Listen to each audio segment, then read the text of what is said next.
Billionaire returned from a holiday trip full of pride, until his ex appeared holding their newborn twins. Before we begin, drop a comment telling us which city you're watching from.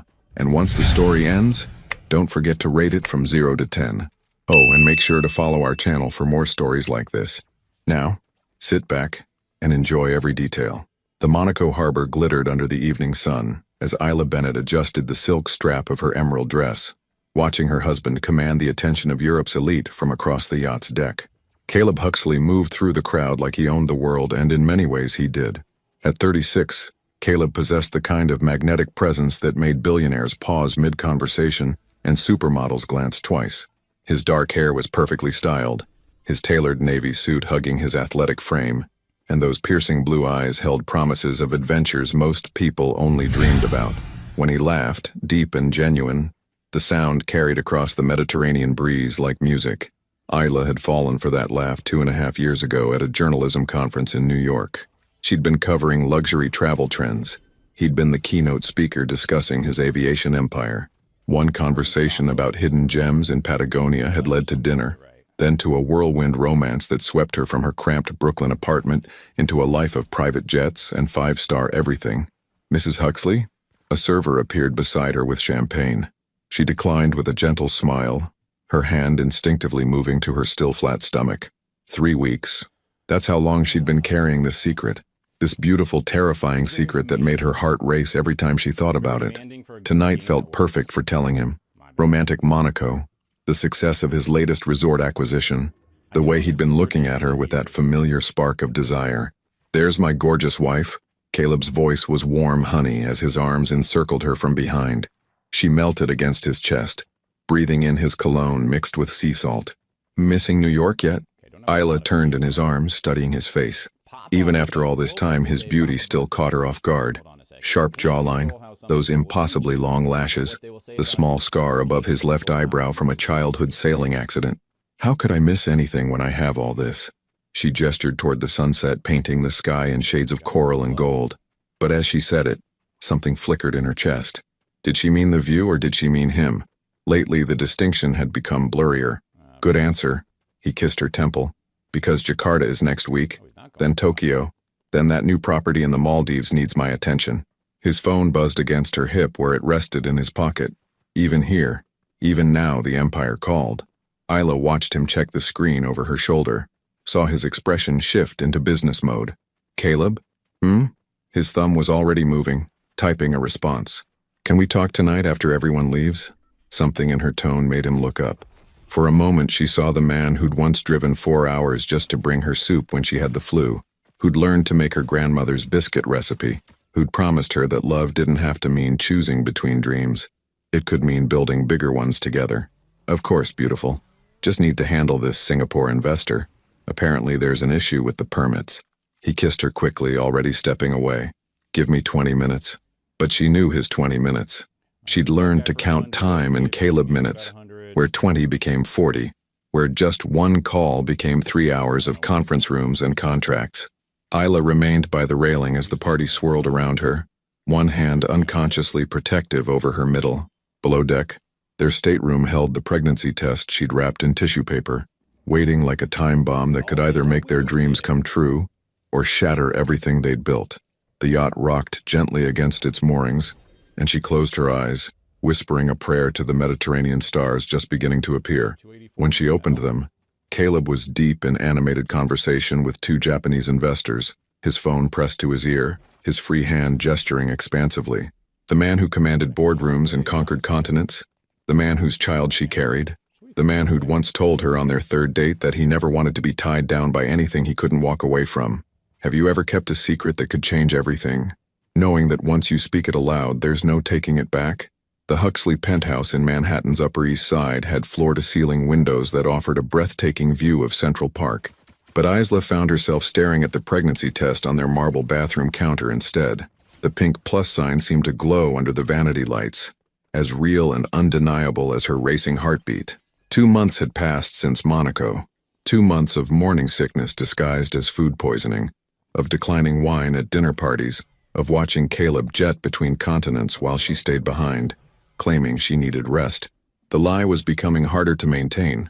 especially when he looked at her with those concerned blue eyes that could see through most of her defenses. "Isla, you okay in there?"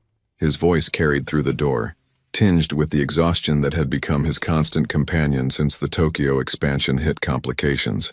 She quickly wrapped the test in tissue and slipped it into her makeup bag. Just finishing up. When she emerged, Caleb was loosening his tie, his suit jacket already thrown across their king-sized bed. Even disheveled from a 14-hour workday, he was devastating. Broad shoulders filling out his white dress shirt, dark hair slightly mussed, that 5 o'clock shadow that made her want to trace his jawline with her fingers. How was dinner with Charlotte? He kicked off his Italian leather shoes, and she watched the simple gesture with the fascination of someone memorizing moments. Good. She's doing well with the art gallery. Isla perched on the edge of their bed, studying him. Charlotte had spent most of dinner asking pointed questions about when they'd start a family, observing that Isla was glowing, and had ordered ginger tea instead of her usual wine. Her best friend's detective skills were getting dangerous. Caleb nodded absently, already checking his phone. "That's great. Listen, I need to fly to Dubai tomorrow morning. The Al Rashid Group wants to discuss the resort partnership, and if we close this deal..."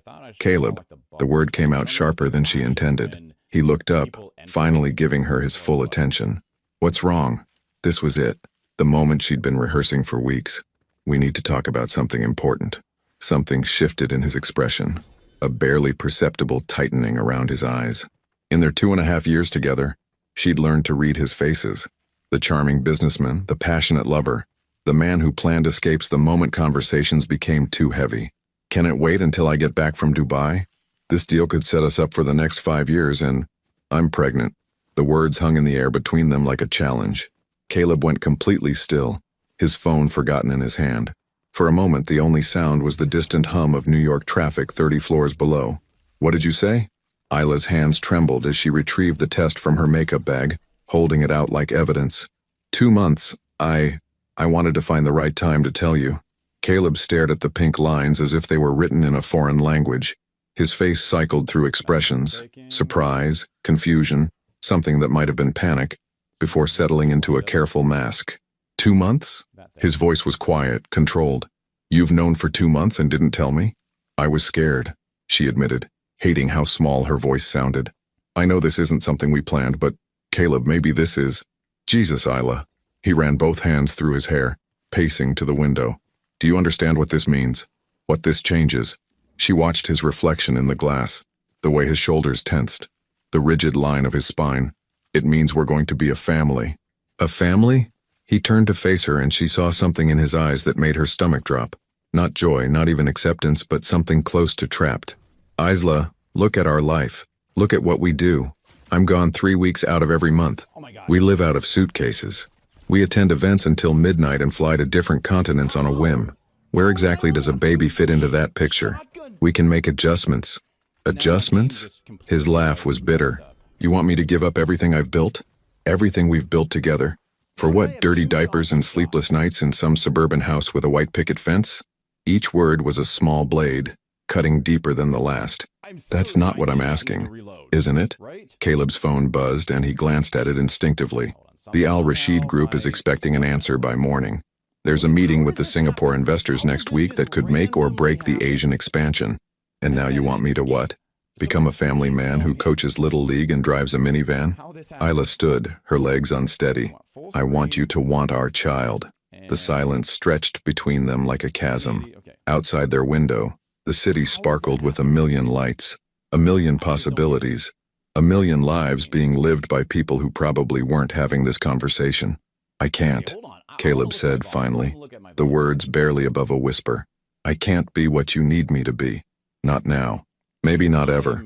Her vision blurred with tears she'd been holding back for months. "So what are you saying?" Caleb picked up his suit jacket, not meeting her eyes. "I'm saying I need some air. I need to think. Where are you going?" He paused at their bedroom door, his back to her. When he finally spoke, his voice was hollow, defeated. "I don't know, Isla. I honestly don't know." The sound of the front door closing echoed through their penthouse like a gunshot, leaving Isla alone with the pregnancy test. The silence, and the terrifying realization that the man she'd given up everything for might just give up everything to get away from her. 3 days. That's how long Caleb stayed away after their conversation. returning to their penthouse only when he knew Isla would be at her prenatal appointment. She found his note on the kitchen counter, written in his precise handwriting on hotel stationery from the plaza. Isla, I've taken the Dubai deal. Extended trip. Singapore, Tokyo, then the Maldives property. Need time to figure this out. Take care of yourself. See. No, I love you. No, we'll work through this. Just instructions. As if she were another business matter to be managed from a distance. But it was the credit card statement that arrived 2 weeks later that truly revealed Caleb's intentions. While Isla was discovering that crackers and ginger tea were her new best friends, her husband was charging dinners for two at Michelin-starred restaurants in Dubai, VIP sections at exclusive clubs in Singapore, a weekend at a private island resort in Thailand that definitely wasn't mentioned in any business itinerary. Isla sat in their empty penthouse, her laptop balanced on her growing belly, scrolling through his social media presence like a detective gathering evidence of her own abandonment. There he was at a rooftop party in Bangkok, his arm around a blonde influencer whose bio claimed she was living her best life. Another photo showed him jet skiing in crystal clear waters, his chest bare, laughing with a group that included 3 women who looked like they'd stepped out of a swimsuit catalog. The comments were the worst part. Living the dream, Caleb. Goals. When's the wedding? Followed by laughing emojis from people who didn't know he already had a wife. A wife who was currently wearing his oversized Princeton sweater because it was the only thing that still smelled like him. You're torturing yourself, Charlotte said, appearing in the doorway with grocery bags and concern written across her face. Isla's best friend had been making daily visits since Caleb's disappearing act, armed with prenatal vitamins, organic produce, and a steadily growing list of colorful names for runaway husbands. I'm staying informed, Isla replied, though she closed the laptop. At 14 weeks, her belly was starting to show, and she found herself unconsciously protecting it whenever she felt the familiar sting of abandonment. Charlotte unpacked groceries with the efficiency of someone who'd been managing crisis situations for years. As a gallery owner in Soho, she dealt with artistic temperaments daily, but even she seemed baffled by Caleb's vanishing act. Has he called? Twice.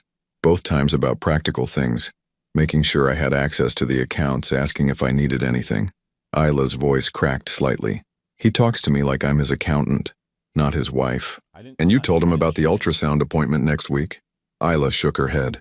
Last week's appointment had revealed something that made her heart soar and her anxiety skyrocket simultaneously. I tried. He said he was in meetings and would call back. That was 5 days ago. Charlotte sat beside her on the couch, her expression shifting from concern to anger. Isla, honey, you need to prepare yourself for the possibility that he's not coming back. At least not for this. The words hit like a physical blow, even though Isla had been thinking them herself for weeks. He's scared, she whispered, more to convince herself than Charlotte. This is just how he handles fear. He runs until he figures it out. And what if he figures out that he doesn't want this life? What if he decides that his freedom is worth more than your marriage? Before Isla could answer, her phone buzzed. Both women looked at it expectantly, hoping for Caleb's name on the screen. Instead, it was Dr. Martinez's office confirming next week's appointment, the one where she'd find out the genders of her babies. Babies, plural, the secret she'd been carrying alone for a week, the joy she had no one to share with except Charlotte and the walls of their too-quiet penthouse. Charlotte, Isla said quietly, her hand moving to her belly. There's something I haven't told you about the ultrasound. Her friend's eyes widened. What? It's twins. The silence that followed was broken only by the sound of Charlotte dropping her organic apple, which rolled across their hardwood floor like punctuation at the end of a sentence. Twins? Charlotte's voice went up an octave. Isla, are you serious? A boy and a girl. Isla's smile was watery but genuine. I've been walking around for a week with this news, wanting to call him, wanting to text him, wanting to fly to whatever 5-star resort he's hiding in, and tell him that we're having 2 babies who are going to be beautiful and perfect, and she broke off as tears started falling. The weight of joy mixed with abandonment finally too much to bear. Charlotte pulled her into a fierce hug. Oh, honey, this is incredible news. Terrifying, but incredible. How do I do this alone, Charlotte? How do I raise twins by myself when I don't even know how to be a mother to one baby? You won't be alone, Charlotte said firmly. I'll be here. Your parents will help when they visit. And maybe when Caleb finds out it's twins, maybe that will change something. But even as Charlotte spoke the hopeful words, they both knew the truth that Isla was too afraid to say out loud. Caleb Huxley wasn't afraid of becoming a father. He was afraid of becoming the kind of man who stayed. And somewhere over the Pacific Ocean, probably sipping champagne in first class on his way to another temporary paradise, the father of her children was getting very good at proving her right. At 22 weeks pregnant, Isla had grown accustomed to sleeping alone in their king-sized bed, but she still reached for Caleb's pillow every morning out of habit. It no longer smelled like his cologne. She'd washed the sheets 3 times, trying to erase the ghost of him that seemed to haunt every corner of their penthouse. The morning sickness had finally subsided, replaced by the strange sensation of 2 tiny lives growing stronger inside her with each passing day. She'd felt their first kicks during a conference call with her former editor at Travel Weekly, who'd been trying to convince her to freelance from New York. The irony wasn't lost on her. She was finally ready to return to journalism just as her body was preparing for motherhood. "Mrs. Huxley?" The concierge's voice crackled through the intercom. "There's a delivery for you." Isla padded to the door in her silk robe, hoping it might be something from Caleb. Flowers, a letter, anything that acknowledged her existence. Instead, she found a courier holding an envelope with the logo of Whitman and Associates, Caleb's law firm. Her hands trembled as she opened it. Inside was a bank statement showing a separate account that had been opened in her name, along with a note from Caleb's personal attorney explaining that Mr. Huxley had arranged for all her medical expenses and living costs to be covered indefinitely. No personal message, no phone call, just money, transferred like a business transaction. The amount was generous, more than generous, enough to raise the twins in luxury for years. But as Isla stared at the numbers on the page, all she could think about was the conversation they'd had on their honeymoon in Santorini, when he'd promised her that they'd face everything together. "Together," she whispered to the empty apartment, her voice echoing off their marble floors and designer furniture. Her phone buzzed with a text from Charlotte. "Saw the latest gossip blog. Don't look. Just don't." But Isla was already pulling up her laptop, her cursor hovering over the celebrity news site that had become her guilty addiction. The headline made her stomach drop. "Billionaire playboy Caleb Huxley spotted cozying up with model Valentina Cross in Mykonos." The photos were devastating. Caleb, bronzed and relaxed, his arm around a stunning brunette with legs that seemed to go on forever. They were laughing at a beachside restaurant, sharing food, looking at each other with the kind of easy intimacy that Isla remembered from their early days together. The article speculated about their relationship status, noting that Huxley's wife hadn't been seen in public for months. Sources close to the couple suggest that Mrs. Huxley has been struggling with health issues, leading to strain in the marriage. Health issues. As if pregnancy was a disease. As if carrying his children was something shameful to hide. Isla slammed the laptop shut and walked to their bathroom mirror, studying her reflection. Her chestnut hair had grown longer, falling in waves past her shoulders. Her skin had the supposed pregnancy glow everyone talked about, though she mostly felt tired and emotional. Her belly was unmistakably round now, stretching the fabric of her silk robe. She looked like a woman preparing to bring life into the world, not like someone suffering from health issues. The irony of it all struck her as she placed both hands on her belly, feeling the twins move in response to her touch. Here she was, growing 2 human beings that shared Caleb's DNA, while he was literally on the other side of the world pretending she didn't exist. Her phone rang, and for a wild moment, her heart leaped, hoping it might be him. Instead, her mother's name appeared on the screen.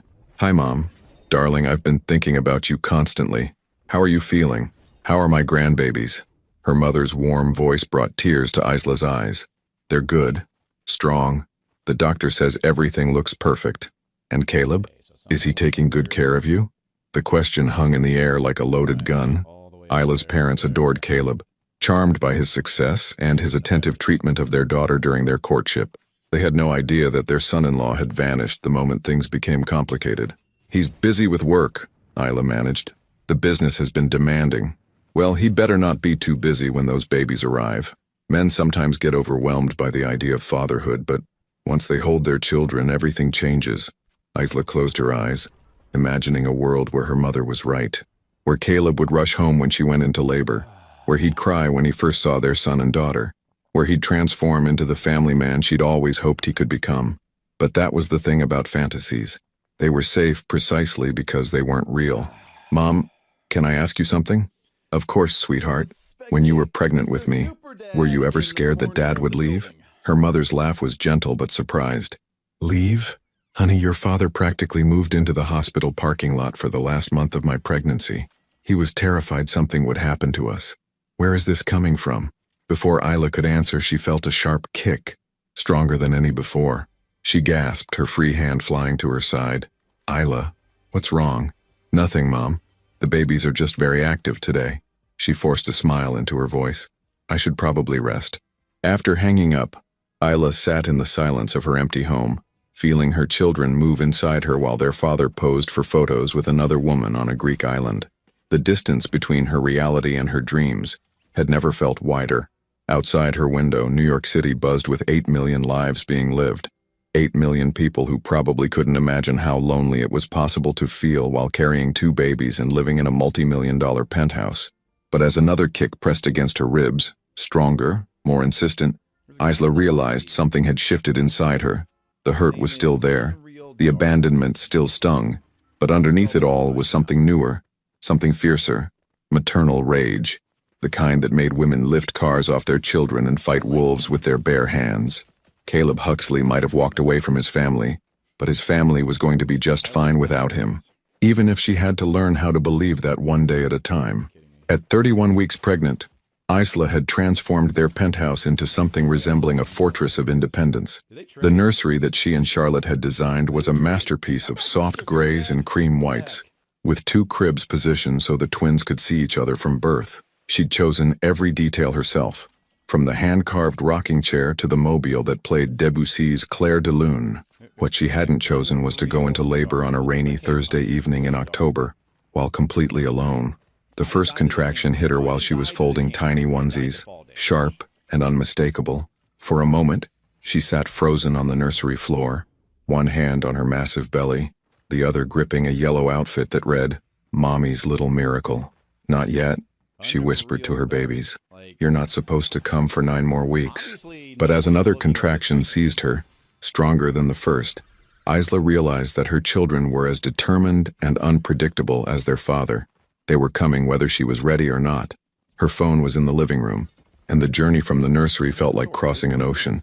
Each step was punctuated by waves of pain that made her double over, gripping furniture for support. By the time she reached her phone, she was breathing hard and fighting panic. Charlotte answered on the first ring. Hey, Mama, what's...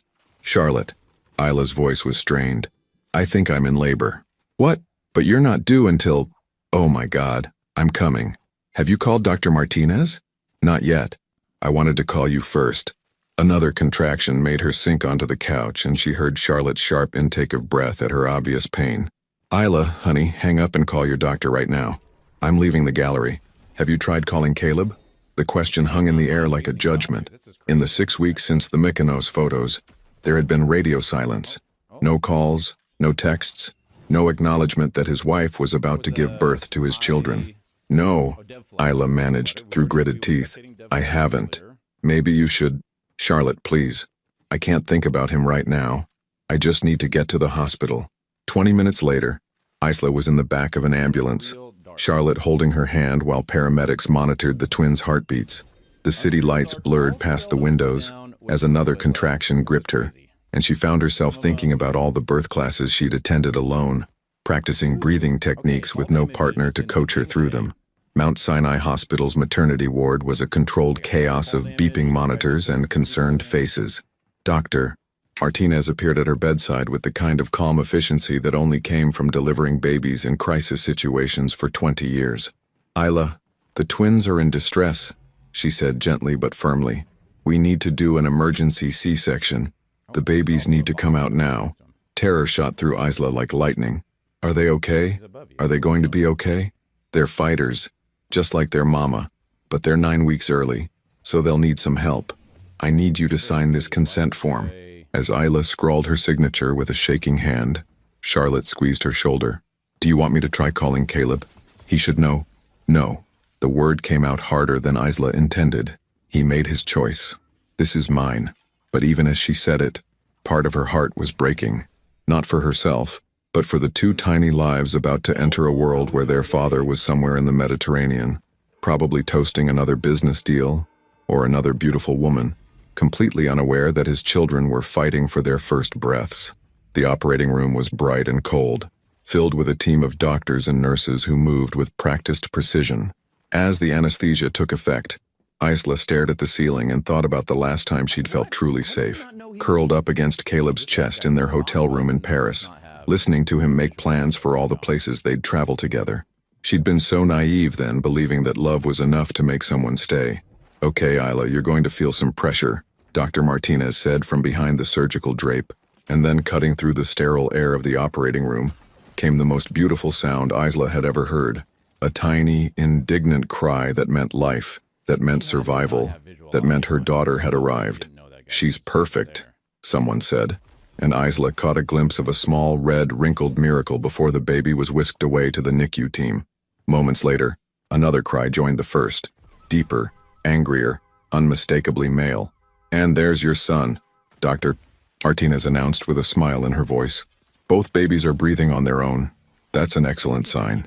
Through her tears, Isla watched as her son was examined by the neonatal team. Even from a distance, she could see that he had Caleb's dark hair, while her daughter appeared to have her lighter coloring. "Can I see them?" she whispered. "In just a few minutes, Mama. They need to get settled in the NICU first." As the medical team worked to close her incision, Isla closed her eyes and felt something she hadn't experienced in months.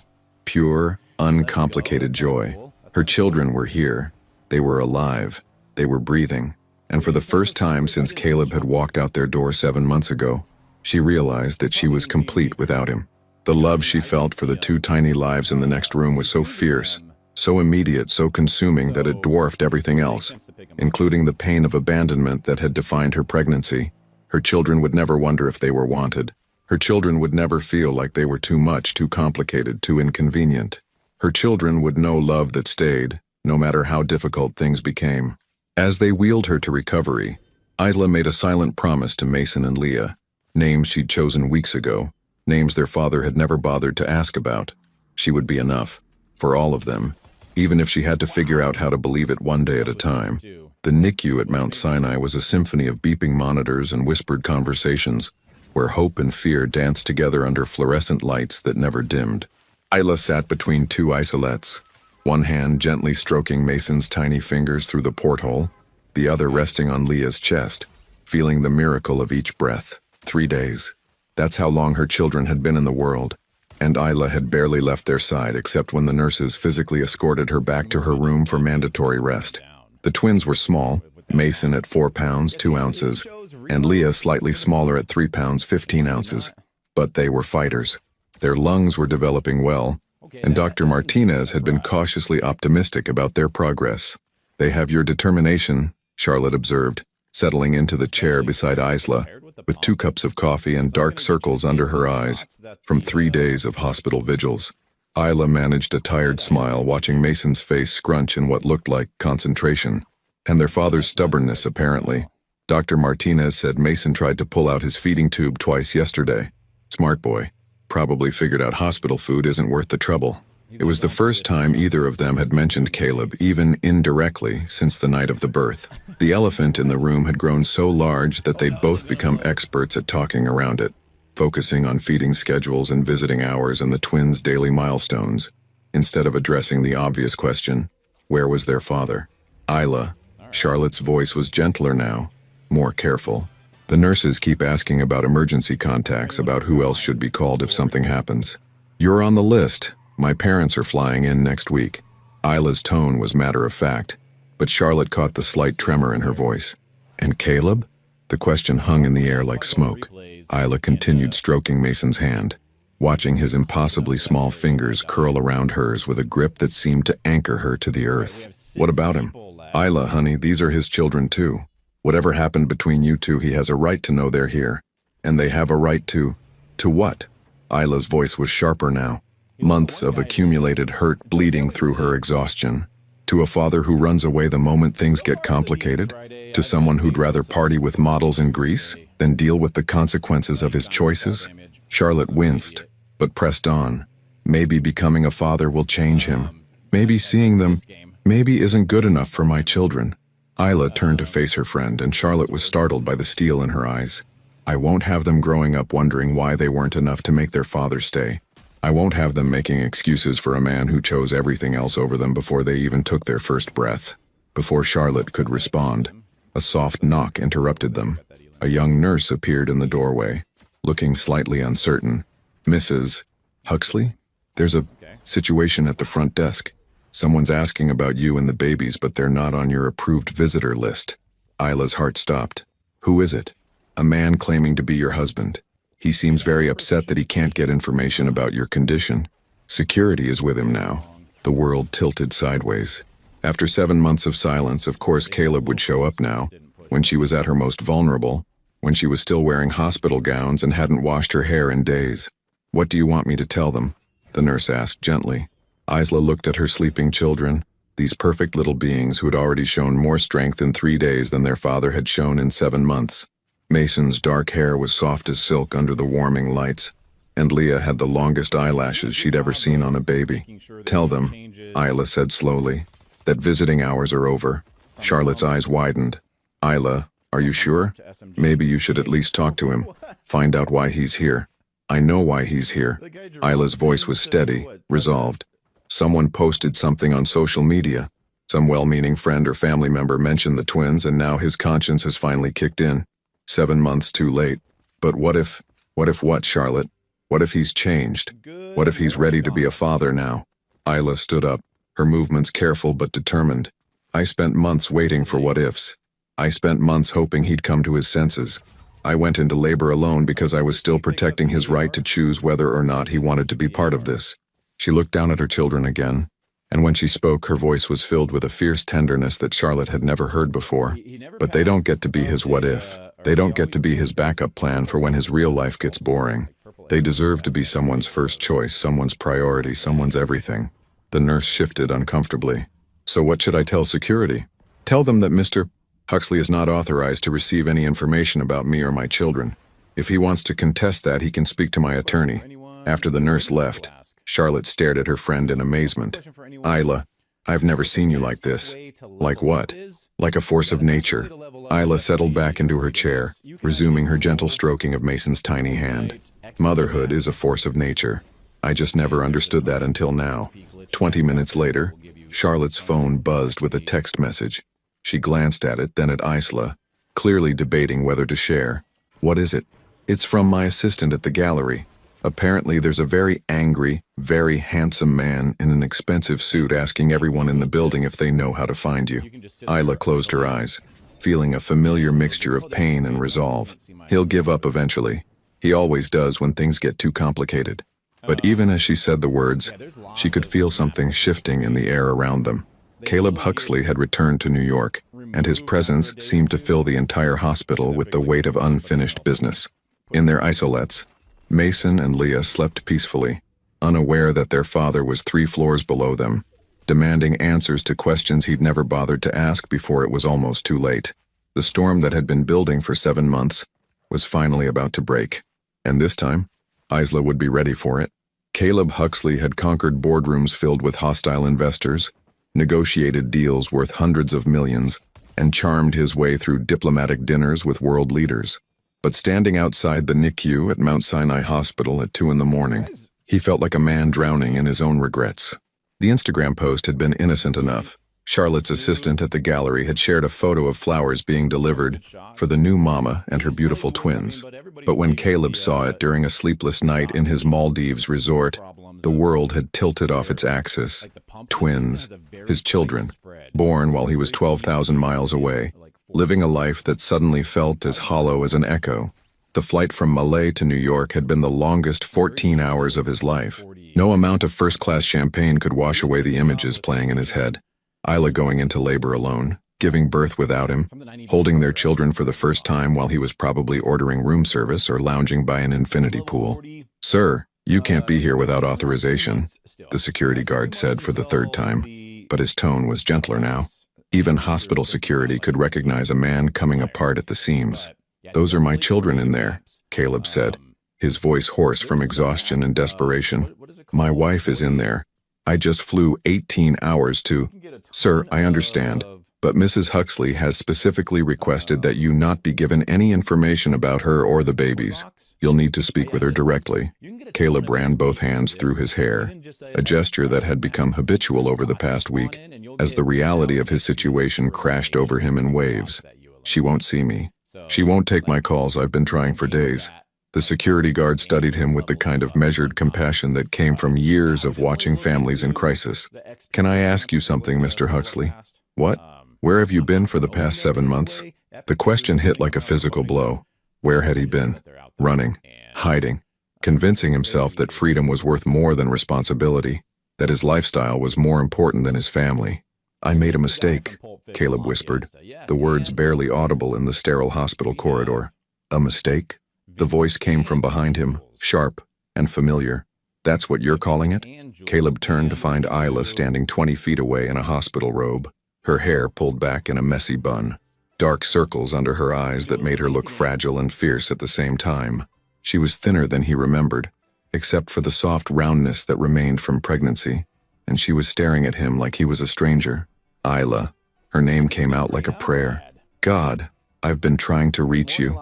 I came as soon as I found out. As soon as you found out? Her laugh was bitter.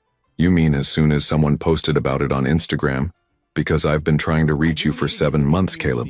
7 months of phone calls you didn't return, messages you ignored, emails you never bothered to read. I know I screwed up. You didn't screw up. You abandoned your pregnant wife and disappeared to live your best life with models and influencers while I went through morning sickness alone, went to every doctor's appointment alone, went into premature labor alone. Her voice was rising, months of suppressed rage finally breaking free. You didn't make a mistake, Caleb. You made a choice. Every single day for 7 months you chose to stay away. Caleb took a step toward her, and she immediately stepped back, as if his proximity was dangerous. Isla, please, let me explain. Explain what? How you decided that fatherhood was too inconvenient for your lifestyle. How you were photographed with other women while your wife was growing your children. How you missed the birth of your own twins because you were too busy living in paradise. Each word was a knife, cutting through every excuse he'd constructed during his months of self-imposed exile. I was scared, he said finally, the admission scraping his throat raw. Scared? Isla's eyes flashed with something that might have been fury or heartbreak or both. I was terrified, Caleb. I was terrified every single day. Terrified something would go wrong with the pregnancy. Terrified I'd have to raise 2 children alone. Terrified that the man I loved had turned into someone I didn't recognize. But you know what the difference is between your fear and mine? What? I stayed. I stayed and faced it and figured it out because that's what adults do when they create life together. You ran away like a child. The security guard had stepped back, giving them space, but Caleb was aware of nurses pausing in the hallway, drawn by the intensity of their confrontation. I want to see them, he said quietly. Please, I want to see my children. Your children? Isla's voice went dangerously soft. When did they become your children, Caleb? When you walked out after I told you I was pregnant? When you spent my entire pregnancy traveling the world and posting pictures with other women? When they were born 9 weeks early and fighting for their lives while you were sipping cocktails on a beach? Isla, they have names, you know. Mason and Leah. I chose them myself since their father couldn't be bothered to participate in any part of their existence. Mason and Leah. His son and daughter had names, had been breathing and growing and becoming themselves for 3 days while he'd been frantically trying to find a way back into a life he'd thrown away. Please, he whispered, and the word carried every ounce of regret he'd been carrying since the moment he'd walked out their door. Please let me see them. Let me see what I almost lost. For a long moment, Isla studied his face, and Caleb saw something shift in her expression. Not forgiveness, but perhaps a recognition of the man she'd once loved buried beneath the coward he'd become. 5 minutes, she said finally. You get 5 minutes to see them, and then you leave. Isla, 5 minutes, Caleb. And then you go back to your real life and let us build ours. As she turned and walked toward the NICU, Caleb followed on unsteady legs, knowing that the next 5 minutes would either save his soul or destroy what remained of his heart. Behind the glass doors, his children were waiting. 2 tiny beings he'd never met but who had already changed everything about who he thought he was. The reckoning he'd been running from for 7 months was finally here, and he had no idea if he was strong enough to survive it. The NICU was quieter at this hour. with only the essential staff monitoring the tiny patients who fought their first battles under warming lights and through feeding tubes. Caleb followed Isla through the maze of isolettes, his Italian leather shoes silent on the polished floor, his heart hammering against his ribs like a caged bird. He'd built his fortune on being prepared for anything, on reading situations and adapting faster than his competitors. But nothing, not hostile takeovers, not board revolts, not even the collapse of his first business venture, had prepared him for this moment. "There," Isla said softly, stopping beside two isolettes positioned side by side. "Meet your children." Caleb's breath caught in his throat as he looked down at the two smallest human beings he'd ever seen. Mason, in the isolette on the left, was sleeping with one tiny fist pressed against his cheek, his dark hair, Caleb's hair, catching the light. Leah, smaller and more delicate, had her mother's lighter coloring but features that were unmistakably a feminine version of Caleb's own face. "Oh my God," he whispered, the words barely audible. They were perfect, impossibly, heartbreakingly perfect. Their chests rose and fell with the steady rhythm of life. Their miniature fingers were perfectly formed. Their faces held expressions of peaceful concentration that made them look like tiny philosophers contemplating the mysteries of existence. "They're so small," Caleb said, his voice cracking. "They're premature," Isla replied, her tone clinical but not unkind. "Born at 31 weeks because their mother was under too much stress for too long." The implied accusation hit its mark, but Caleb barely registered it. He was transfixed by his son's face, by the way Mason's eyebrows, his eyebrows, furrowed slightly in sleep. This tiny person shared his DNA, carried his genes, was part of him in a way that made every breath feel monumental. "Can I?" He gestured toward the isolette, his hands trembling. "You can touch them through the ports. The nurses showed me how." Caleb's hands were shaking as he slipped them through the porthole openings. The moment his finger made contact with Mason's palm, his son's tiny hand instinctively closed around it with a grip that seemed impossibly strong for someone who weighed less than a bag of flour. The connection was immediate and devastating. Every wall Caleb had built around his heart, every justification he'd constructed for his absence, every excuse he'd whispered to himself in foreign hotel rooms, all of it crumbled in the space between one heartbeat and the next. "Mason," he breathed, testing his son's name for the first time. The word felt foreign and familiar simultaneously, like a language he'd always known but never spoken. He moved his other hand to Leah's isolette, and when his daughter's impossibly small fingers wrapped around his pinky, Caleb felt something break open in his chest, something that had been locked away for so long he'd forgotten it existed. "She looks like you," he said to Isla, his voice thick with emotions he couldn't name. "But she has she has my grandmother's nose. My grandmother who died when I was 10.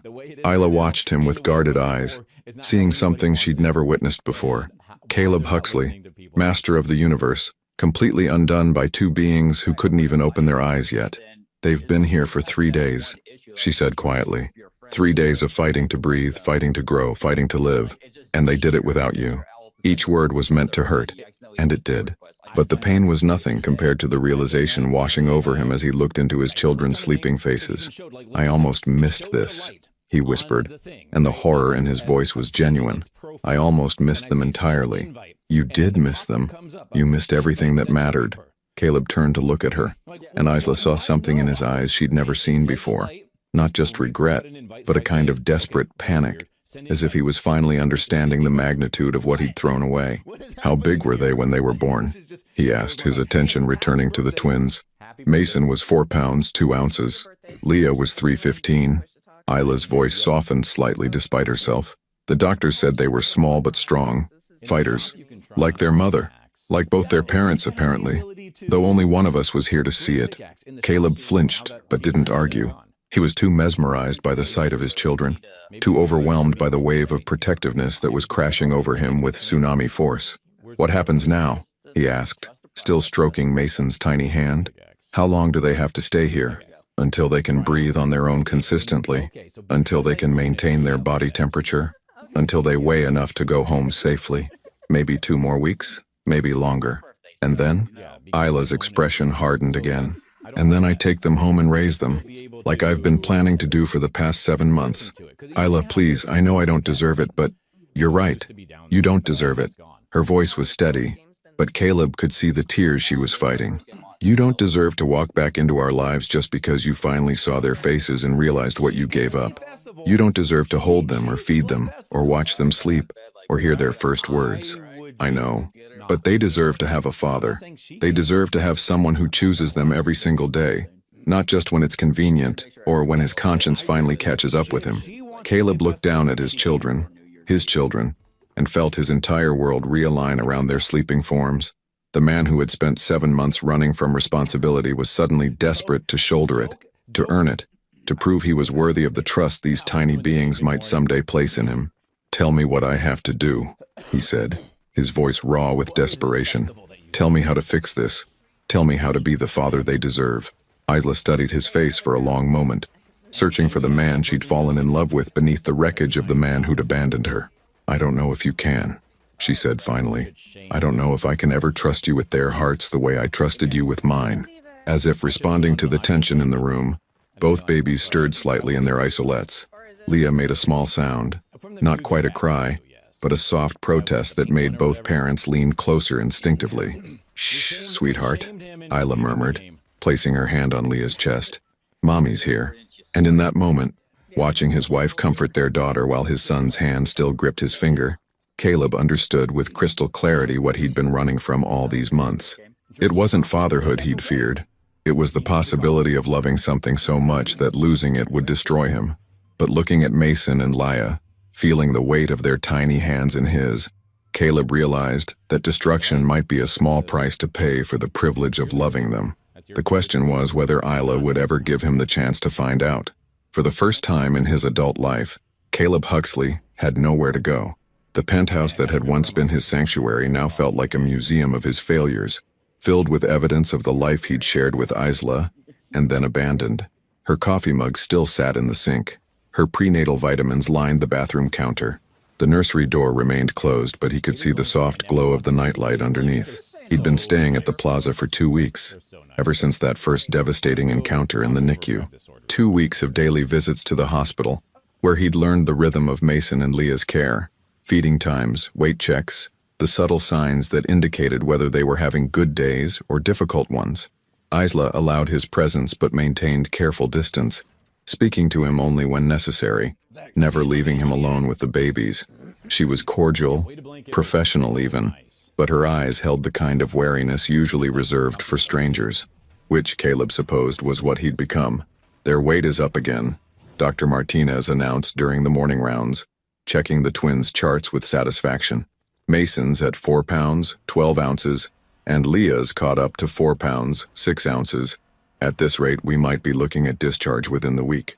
Caleb felt his chest tighten with equal parts joy and terror. Discharge meant home. Home meant decisions about custody, about living arrangements, about whether he would be part of his children's daily lives or relegated to weekend visits and awkward exchanges in hospital lobbies. That's wonderful news, Isla said, her smile bright and genuine as she looked at their children. The transformation that came over her when she focused on Mason and Leah still took Caleb's breath away. The fierce tenderness, the complete devotion, the way she seemed to glow from within when she held them. We'll need to discuss the discharge plan, Dr. Martinez continued.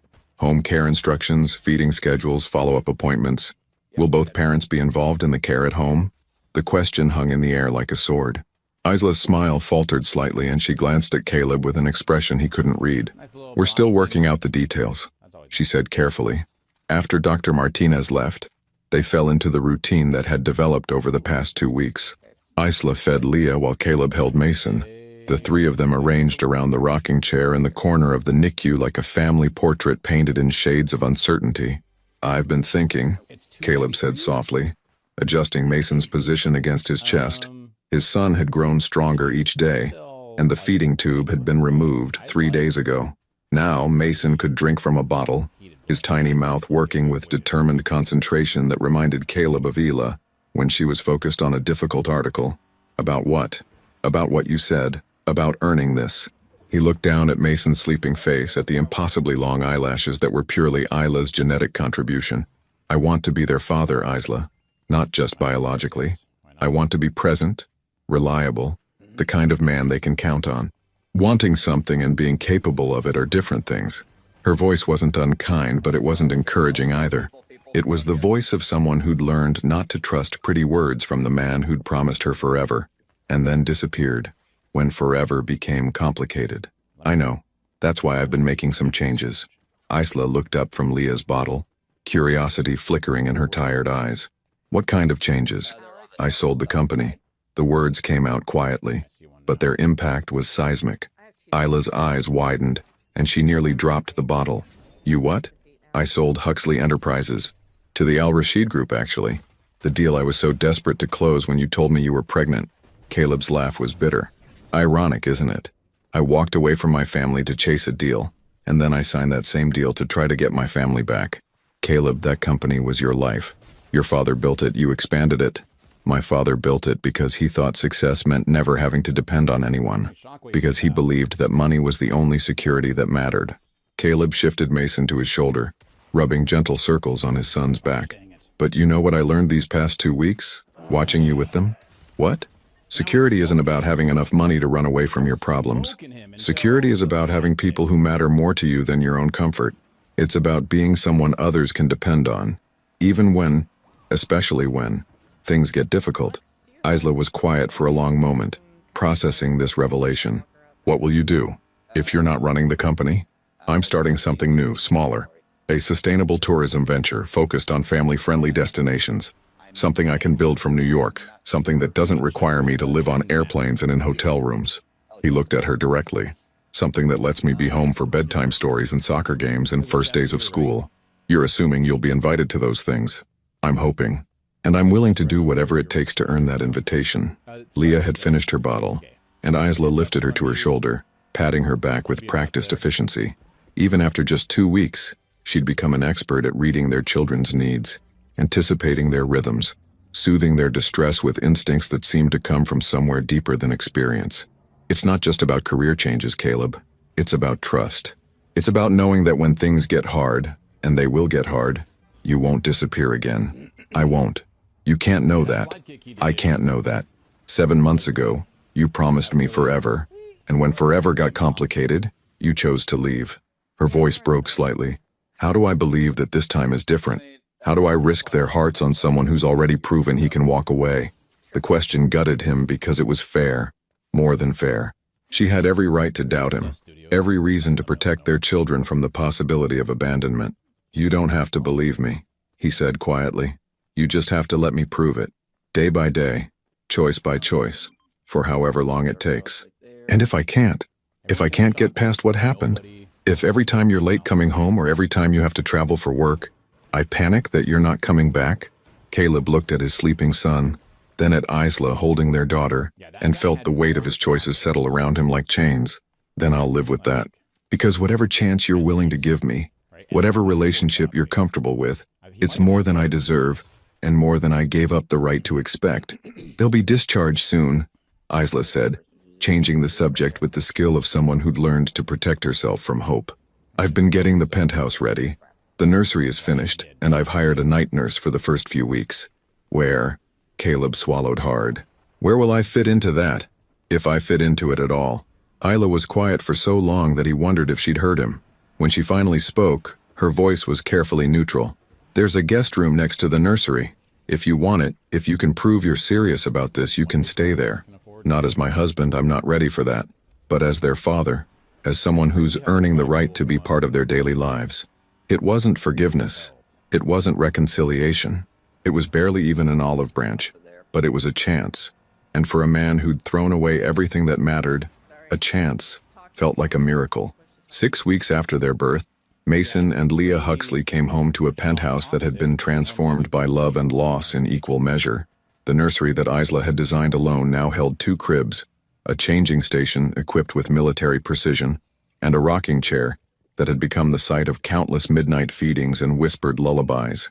Caleb carried Mason's car seat while Isla managed Leah's, both of them moving with the careful concentration of new parents who'd learned that these tiny beings were simultaneously fragile and resilient, demanding and forgiving, exhausting and miraculous.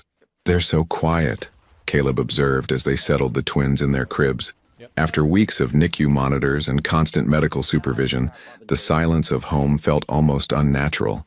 They'll make up for it around 3 a.m., Isla replied, adjusting Leah's blanket with practiced efficiency. Even in the soft afternoon light filtering through the nursery windows, she looked exhausted, beautiful, but worn thin by weeks of hospital vigils and the constant vigilance that came with loving someone so completely vulnerable. The past 3 weeks had established a routine that was both intimate and careful. Caleb had moved into the guest room as promised, and they'd fallen into a pattern of shared responsibility that felt like a dance performed by two people who'd forgotten the steps, but were determined not to step on each other's feet. He brought her coffee every morning before the 6 a.m. feeding. She taught him how to read the twins' different cries, how Mason preferred to be held upright, while Leah liked to be swaddled tightly. They took turns with night shifts, passing each other in the hallway like ships navigating by starlight, murmuring updates about who had eaten what and when. But they never touched, never lingered in conversations that weren't about the babies, never acknowledged the electricity that still crackled between them when their hands accidentally brushed while reaching for the same burp cloth. The space between them was filled with unspoken questions and carefully managed hope. "I should start dinner," Isla said, moving toward the door. "Mrs. Chen is coming tomorrow to start as the day nanny, so tonight it's just us." Isla, her name stopped her in the doorway. "Can we talk? After they're settled for the night?" Something flickered across her face, uncertainty maybe, or fear. About what? About us. About what happens next. About whether this arrangement is sustainable or if we're just postponing the inevitable. She was quiet for a long moment, studying his face with the kind of careful attention she'd once reserved for investigating difficult stories. "Okay. After they're down for the night." The evening passed with the choreographed efficiency they developed. Bath time, feeding, the gentle routine of settling two small beings who had no concept of day or night but were slowly learning the rhythm of home. By 9 o'clock, both twins were sleeping peacefully, and Isla found Caleb in the living room, staring out at the New York skyline with 2 glasses of wine he'd poured but not touched. "Remember our first apartment?" he asked without turning around. "That tiny place in Brooklyn with the radiator that clanged all night and the neighbor who played saxophone at 2 in the morning? You said it had character." Isla accepted the wine but didn't sit, maintaining the careful distance that had become second nature. "You said it had cockroaches." It had both. They shared a smile that felt like muscle memory, a brief glimpse of the couple they'd been before everything became complicated. "I was happy there," Caleb said quietly. "Happier than I'd been in any of the 5-star hotels or luxury resorts I lived in after I left you. Happier than I realized at the time." "Caleb, I know why I ran, Isla. I know why I convinced myself that freedom was more valuable than family." He turned to face her, and she saw something in his eyes that looked like peace, mixed with regret. "My father left when I was 12. Just packed a bag one day and disappeared. My mother spent the rest of her life telling me that love was a trap, that commitment was a chain, that the only security in life was having enough money to never depend on anyone." Isla's expression softened slightly. "You never told me that. About your father leaving. Because I was afraid that talking about it would make it real, would make me like him." Caleb's laugh was self-deprecating. "Turns out I didn't need to talk about it to become exactly what I was afraid of becoming. You came back. Only after I saw what I'd lost. Only after it was almost too late." He set down his wine glass and moved closer, stopping just outside her personal space. "I don't expect forgiveness, Isla.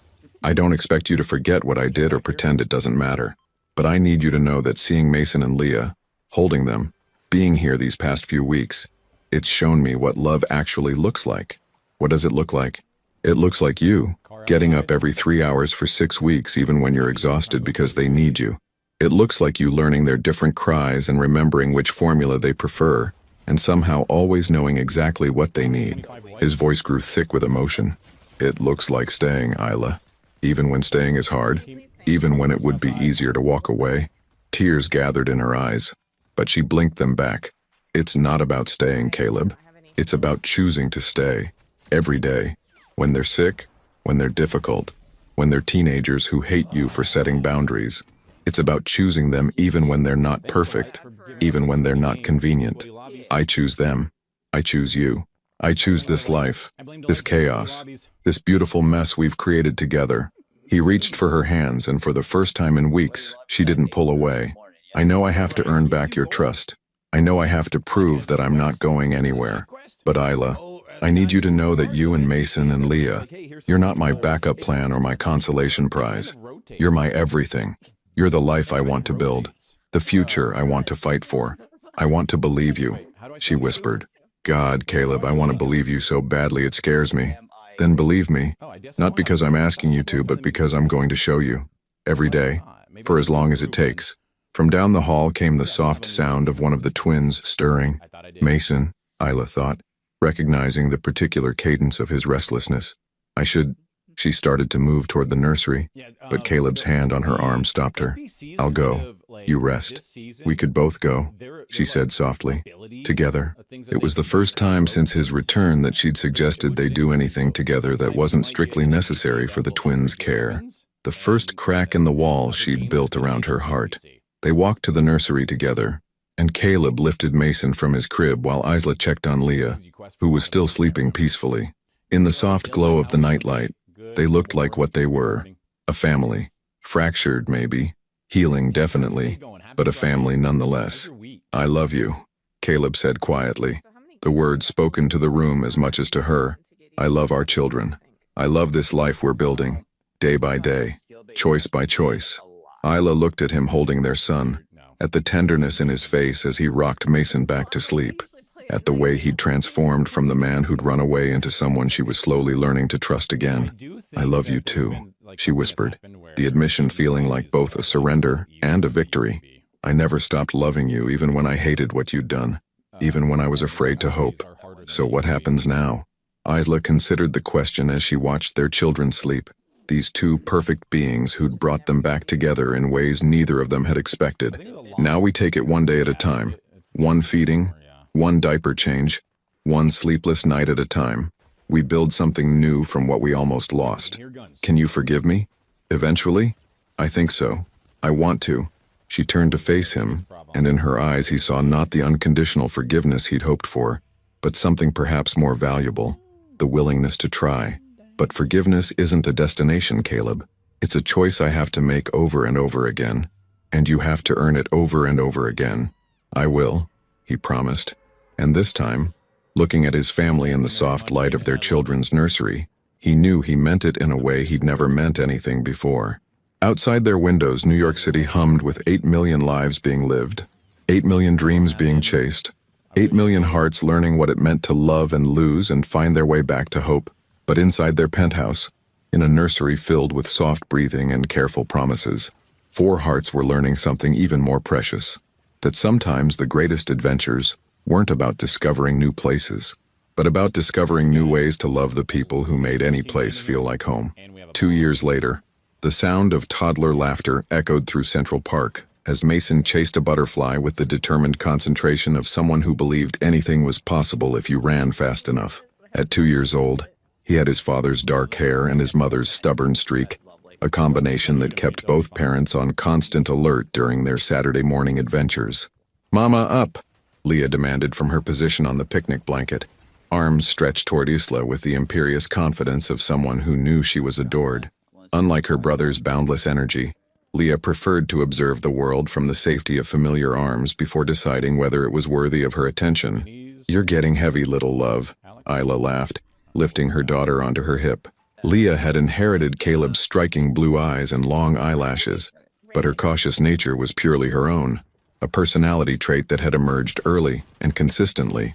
Caleb jogged after Mason, scooping him up just before he could disappear into a group of teenagers playing frisbee.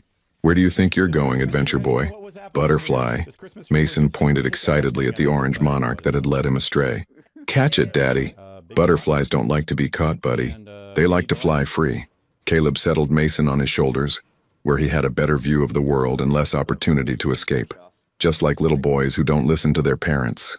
The past 2 years had carved laugh lines around Caleb's eyes and added a confidence to his movements that came from knowing exactly where he belonged. Gone was the restless energy that had once driven him across continents in search of something he couldn't name. Now he moved with the purposeful calm of a man who'd found his home. "How was your call with the Singapore client?" Isla asked as they walked toward the playground, Leah content to babble to herself while observing the passing joggers and dog walkers. "Good. Really good, actually. They want to book 3 family retreat packages for next summer." Caleb's sustainable tourism company had grown steadily over the past 18 months, focusing on destinations that catered to families with young children. The irony wasn't lost on him that his greatest professional success had come from embracing the very thing he'd once run from. That's wonderful. And you don't have to travel for it? Nope. Everything can be handled from here. The most I'll be away is maybe 2 days for the initial site visit, and that's only if you're comfortable with it. It was a conversation they'd had dozens of times over the past 2 years. The careful negotiation of business trips, the detailed itineraries, the constant reassurance that his presence was temporary, not permanent. Isla had learned to trust his returns, but some scars took longer to heal than others. I'm comfortable with it, she said, and meant it. Besides, Charlotte's been wanting an excuse for an extended sleepover with her favorite godchildren. They'd remarried 6 months ago in a small ceremony in their penthouse with Mason and Leah as the only witnesses. Not because they had to, but because they'd wanted to. Because they'd built something new from the ruins of what they'd almost lost, and it deserved to be celebrated. The playground was busy with weekend families, and Isla watched Caleb help Mason navigate the climbing structure, while keeping one eye on Leah, who was now demanding to be put down so she could inspect a particularly interesting leaf. Careful, sweetheart, Isla murmured as Leah toddled toward a puddle with scientific curiosity. She's fine, said a familiar voice behind her. That girl's got her parents' survival instincts. Isla turned to find Charlotte approaching with coffee, and the satisfied expression of someone who'd successfully navigated the weekend farmer's market.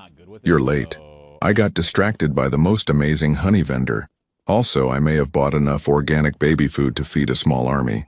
Charlotte handed Isla a cup and settled beside her on the bench. How are the terrible twos treating you? They're not terrible. They're just determined. Diplomatic. I like it. Charlotte watched Caleb demonstrate proper slide technique for Mason, who was more interested in climbing up the slide backward. He's really changed, hasn't he? It wasn't the first time Charlotte had made this observation, but it never stopped surprising Isla how completely Caleb had transformed. The man who'd once scheduled his life in 15-minute increments now built his days around nap times and feeding schedules. The man who'd once fled from commitment now read bedtime stories with voices for every character, and knew exactly which stuffed animal each twin preferred for comfort. We both have, Isla replied, watching as Caleb caught Mason at the bottom of the slide and spun him around until he shrieked with delight. Becoming parents changes you in ways you don't expect. And becoming parents together? After everything you went through?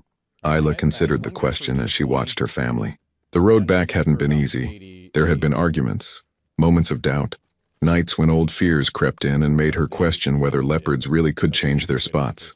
But there had also been morning coffee brought to bed, surprise date nights arranged around babysitter schedules, and the quiet satisfaction of watching Caleb discover that the best adventures were the ones that ended with coming home. It's taught us that love isn't just a feeling, Isla said finally. It's a choice you make every day, sometimes every hour, and when you choose each other consistently, even when it's hard, you build something stronger than what you had before. Mama, Leah had discovered a dandelion and was toddling back to share her treasure, her face bright with pride at her find. Oh, how beautiful, baby girl. Isla accepted the slightly wilted flower with the reverence it deserved. What do you say we show Daddy and Mason? As they walked toward the playground, Leah chattering about her dandelion discovery in the complex language only she understood. Isla felt the familiar warmth of contentment settle around her shoulders like a favorite sweater. 2 years ago, she'd thought her story was about abandonment, about learning to be strong enough to raise children alone. But it had turned out to be about something entirely different, about second chances, about the courage to rebuild trust, about discovering that sometimes the most beautiful families were the ones that had been broken and chosen to heal. Daddy, look! Leah thrust her dandelion toward Caleb with the enthusiasm of someone presenting a rare diamond. Wow, Leah Bug, that's the most perfect dandelion I've ever seen, Caleb said with the serious appreciation that made him such an excellent father. Should we make a wish on it? Yes, Mason shouted, scrambling down from the slide to join them. They gathered in a circle on the grass, Caleb holding Mason, Isla with Leah on her lap, while their daughter held the dandelion like a magic wand. What should we wish for? Caleb asked. Ice cream, Mason declared. Puppy, Leah added, though she was terrified of dogs. For our family to always be this happy, Isla said softly, meeting Caleb's eyes over their children's heads. For the wisdom to never take this for granted, Caleb added. his voice thick with the emotion that still caught him off guard sometimes when he looked at what they'd built together. They helped Leah blow the dandelion seeds into the wind, watching them dance away on the autumn breeze like tiny prayers released into the universe. As they packed up their picnic and headed home for nap time, Isla reflected on how different her life looked now from what she'd imagined 2 years ago. She'd thought she was preparing to be a single mother. Instead, she'd discovered the difference between someone who stays because they have to and someone who stays because they choose to, every single day. "Penny for your thoughts," Caleb said, adjusting Mason's position in the stroller while Leah walked between them, holding both their hands. "Just thinking about how much can change in 2 years." "Good change?" Isla looked at their children, at the man who'd learned to love by learning to stay, at the life they'd built from the ashes of what they'd almost lost. "The best kind of change," she said, and meant it with every fiber of her being. That night, after the twins were asleep and they'd cleaned up the chaos of Saturday adventures, Isla and Caleb sat together on their balcony, overlooking the city lights. The silence between them was comfortable now, filled with shared understanding rather than careful distance. "Do you ever think about what would have happened if I hadn't seen that Instagram post?" Caleb asked quietly. "Sometimes," Isla admitted. "But then I remember that love has a way of finding its way back when it's meant to.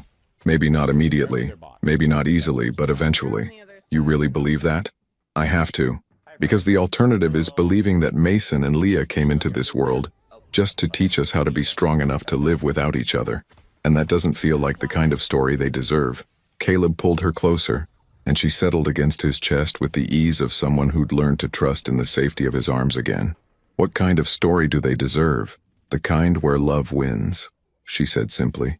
"Where people make mistakes but learn from them. Where families can be broken and still choose to heal. Where the ending isn't perfect but it's real."